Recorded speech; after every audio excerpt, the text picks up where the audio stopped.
Jody, Shelley joins me right now for his take on tonight's game. How'd you see it? Well, what a start by the Columbus Blue Jackets. Not initially. The first 4 minutes was the Islanders, the Blue Jackets with a nice pause for momentum. Bobrovsky makes some big saves. There was only 3 of them, but they were big. And then the Blue Jackets came, and they came in a big way. 31 attempts in the first period. I mean, that's huge. And they attacked the goaltender. They attacked from below the goal line. The defensemen, 2 of the first 3 goals were up by defensemen up behind the goal line in the play. They had rhythm, and they looked like they were unstoppable. Of course, Johnny Tavares and the New York Islanders were going to come back. They may not defend well, but they know how to score goals, and they did. They evened things up. Love the confidence of the Blue Jackets. They stayed relaxed on the bench.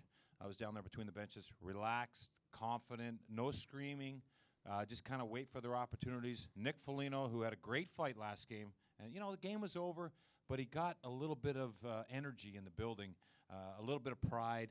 They got 2 goals. That carried over. Nick seems like he's in a different place. He's in a very good place right now. The penalty kill there in the third period was huge.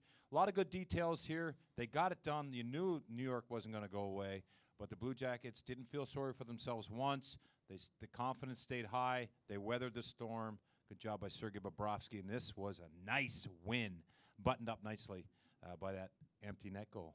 I totally agree with you. Just, however it winds up, as long as you have more than them, that's good. Yeah. It turned out to be a battle of goaltenders, too, when it was all said and done, because Thomas Greiss was very good in this game. Yeah. If he hadn't been good, it would have been 5-0 very quickly. Well, if he had been better, I think the Blue Jackets would have obviously had a tougher time, but he got good for a while. He got really good. You're right. He made some huge saves. He's a battler, though. It's not pretty. He's a guy that battles for every single save. There was one on Werenski, I think it was in the first period, with his blocker that it looked like Zach thought he had the whole net, and Thomas got that blocker out there to make that save. So you're right.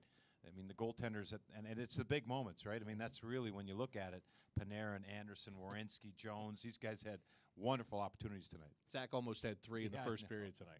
And then one in the third. That's right. That's right. So, and he's a guy that does not like to miss those opportunities. So he'll be working at it again tomorrow.